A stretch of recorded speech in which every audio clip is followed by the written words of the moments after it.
The one that I shot down that Roxy was really keen on was Phoenix. And I was like, it just to me rings of maybe being like a stripper name. Isn't that such a good story, Phoenix? Do you like that? Yep.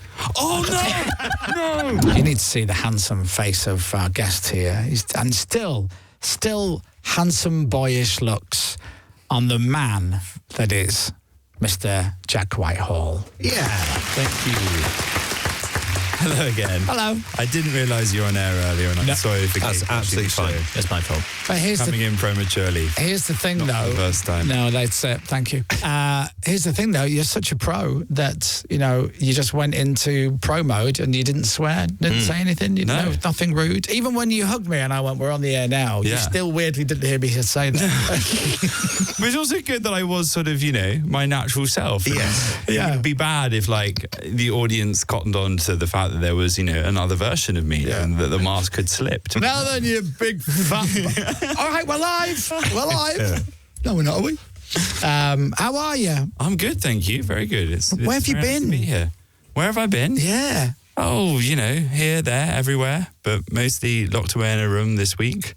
Scribbling away, coming up with my script for the Brits. Do you scribble with somebody or with some people? Yeah, I've got a couple of guys who I work with who are a good sounding board. You need that. Yeah. Because otherwise, if you were just in a room on your own coming up with stuff, that must be like torture. Yeah.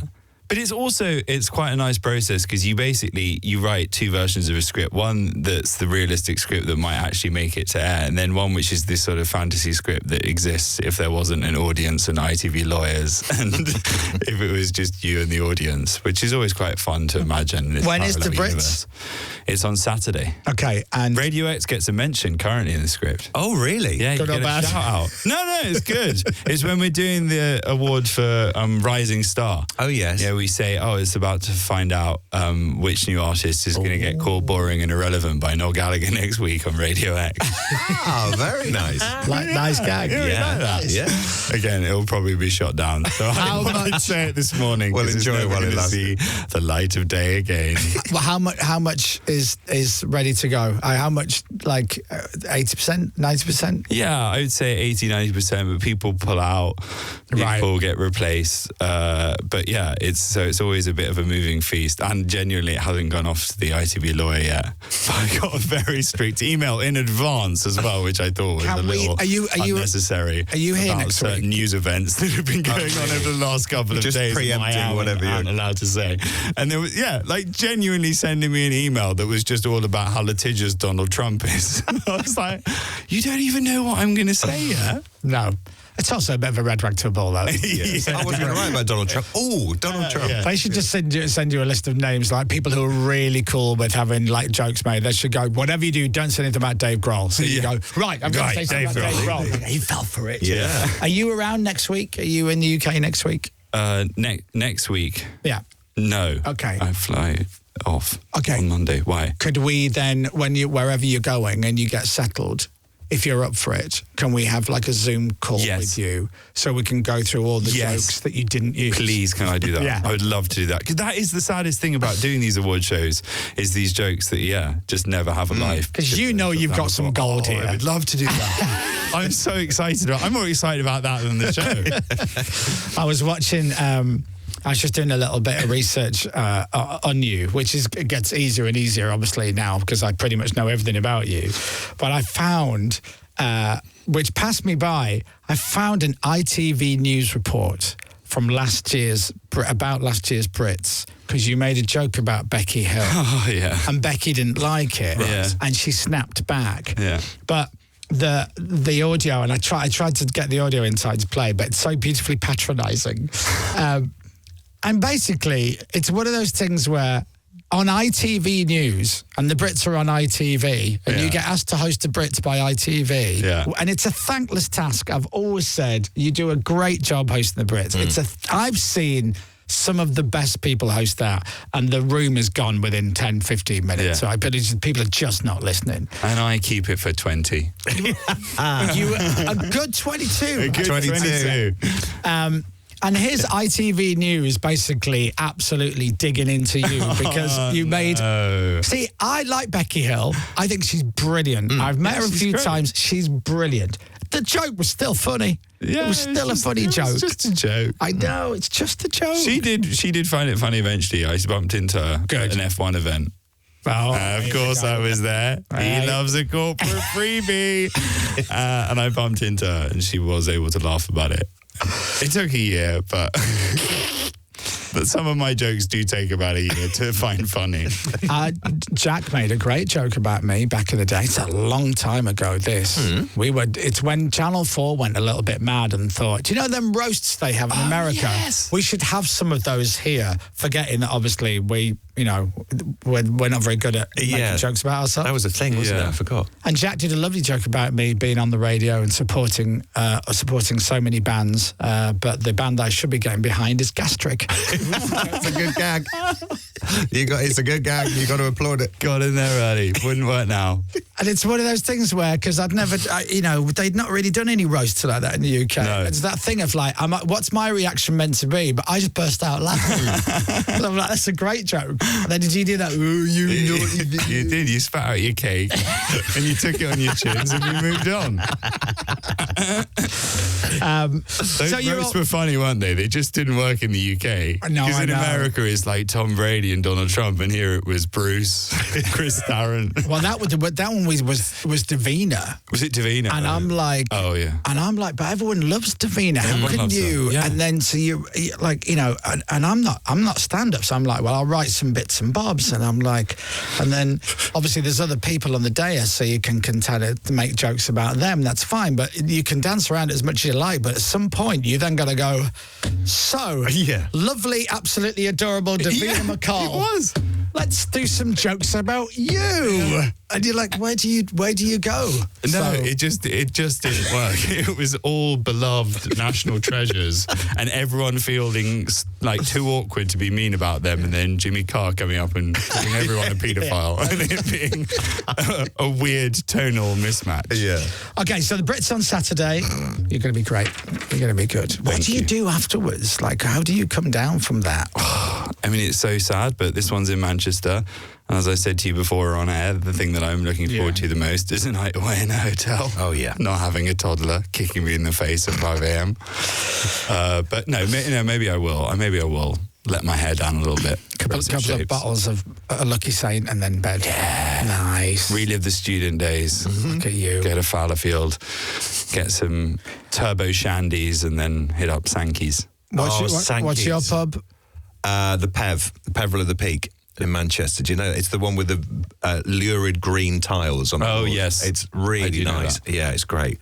We had an unprofessional amount of lager in there before you had to go and introduce Sam Fender on stage. Yeah, whatever. Sam Fab Fender. Sam Fender. Fab Fender, everyone. That's Come a on. dangerous name if you've had too many to Isn't drink. it? Yeah, it's not the worst, but still. And James Blunt will then be there this year. look at this list of tour dates. Jack is going on tour next year. Next year. January and February, he's doing a massive tour around the UK. That's a hell of a lot of planning. Yeah. None of that tour's written, is it? No, some of it is written. Really? Yeah, 20, 30 minutes. What? Yeah, 20, 30 minutes of it. It doesn't normally work like that with comics and stuff. No, I've got some bits. You've got some leftover bits. stuff I mean, I from the need Brits more from than last 20 year. or 30 minutes by January, but I'm confident that by then we will have plenty. Go to jackwhitehall.com if you want to go and see him next year, January and February. And I always say, buy your tickets now, because you'll forget that you bought them, and then you'll be like, we'll go to Jack Whitehall next week. It's a lovely thing to look forward to, actually, wouldn't it? In Newcastle- the lamest month of the year. Newcastle, Manchester, Liverpool, Edinburgh, Glasgow, Birmingham, Swansea, Plymouth, Nottingham, Cardiff, Brighton, London, Bournemouth, Sheffield, Hull, Leeds and Derby. Yeah. Big venues, big Big arenas. venues, yeah, great venues. Some new venues that I've never played before. What's new for you? I think Hull? Derby is new. No, I've played the Hull Connecting Live many All right. times. My second home. All right. The Hull Connecting Live. Cool, you Jets. And but yeah, the co-op live, that'll be a first. First time in a co-op. Well, you're there on Saturday, aren't you? Oh, yes, I will be there on Saturday. So that will be my It's first nice to be time. back. You ever walk out and go, Yeah. where's Becky Hill? Where is she? Oh, nice. And do you have support when you do those arenas, or is it just you? Yeah, I normally have lovely Lloyd Griffith. I'm sure you've had on the show. Mm-hmm. No. No? You've never had Lloyd on? No. Oh, he's great. He's you do A-listers. He's very funny, Lloyd. He's a comedian, but he was once described. That helps, by the way, if you have a support act. He's a mate. He's a mate. He's a painter. He's not just a mate, but he's got some wicked stories. No, but he once got. I don't know why I'm throwing him under the bus now, but he once got a review of his act that said it's less comedy and more of a string of party tricks, because he sings a bit of opera and he does lots of like silly impressions and stuff. But he's amazing. I'm really underselling him now. He's fantastic. Dominic started doing stand-up. I did. Really? Yeah. Could he do 5 minutes on one of your shows? I did the Gong Show. Connecting live? Yeah. I did the Gong Show at the Comedy Store, which was petrifying. Yeah. Absolutely petrifying. And amazingly, I made it through to the final, but didn't think I would. So I had no material for the final. So I just danced to the 12-inch of Welcome to the Pleasure Dome by Frankie Goes to Hollywood. I didn't win, sadly. No. I didn't win. But it was a great experience, but absolutely petrifying. They're terrible. I've never done a Gong Show. Even when I started out, I was too scared to do one of those. That is terrifying.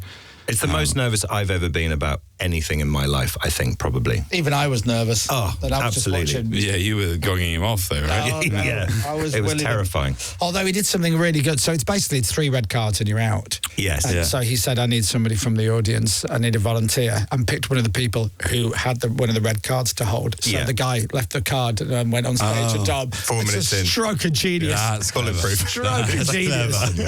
I think they've made a rule change since then. I think they should have done. Yeah. And everybody good. I didn't see Roxy at my birthday drinks this year. She was missed. She came a few years ago. But I should really start inviting you, just so we can get her back. Yeah.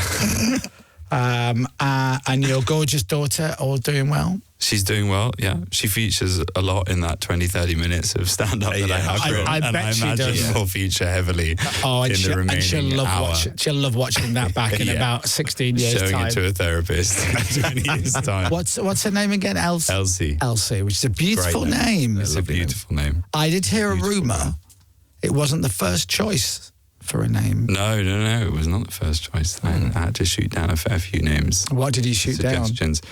Well, the one that I shot down that Roxy was really keen on was Phoenix, and she loved this name Phoenix and was like, I think it's great. And I was like, it just to me rings of maybe being like a stripper name. And she was like, right, how would you know that? I was like, I don't know, never been to a stripper in my life. I just imagine it's the kind of name that a stripper might be called. So I was like, if we're going to call our daughter this, I think we should probably do some due diligence. And so then we had this weird moment where we were in the nursery and Roxy had all the little baby name books out. And then I was on the internet and I Googled stripper names, and there was a website with the top 10 stripper names. And to be fair to her, Phoenix was not on that list, but number 1 was Roxy. Love that. I love it. Isn't that such a good story? It's such a nice Isn't that story. such a good story? So good. Isn't that such a good story, Phoenix? Do you like that? Yep. Oh no! Phoenix who does our video in. I'm so sorry. Big fan of yours, by the way. I mean, maybe I'm in the wrong profession. I don't know. Phoenix. I didn't mean it. But what? But Phoenix. I meant in only the female version of Phoenix. Phoenix for a man is a very strong SAS soldier. Well, yes, or like someone very learned, a man of books and academia, like you, Phoenix. That those would be my connotations for Phoenix. Were a man, not a man. I've never heard you stumble before. Nice. Are you enjoying this, Phoenix? Oh, this is great. Yeah. Where is Phoenix? He's just over there through that studio on a pole. Hi. He's just switched your camera off. Okay. Well, it's good to see you. You'll be great on Saturday. Be fine. Yeah. Just enjoy it. Just enjoy the night off. That was a really good trick you just pulled. You're welcome. JackWhitehall.com. Go get tickets to see Jack. It's not till January, February next year. It'll be a lovely thing to look forward to. And then we will all watch the Brits at the weekend. And then we'll get you back on. Yes. Save all those jokes for when we can then talk to you again. 100%. Yeah, I'd love to do that. And then we'll do that special in delay show with Jack. Yeah, very much. Here's one they said I couldn't do at all for major legal reasons, Chris. It goes like this. Ladies and gentlemen, Mr. Jack Whitehall, everybody. Radio X.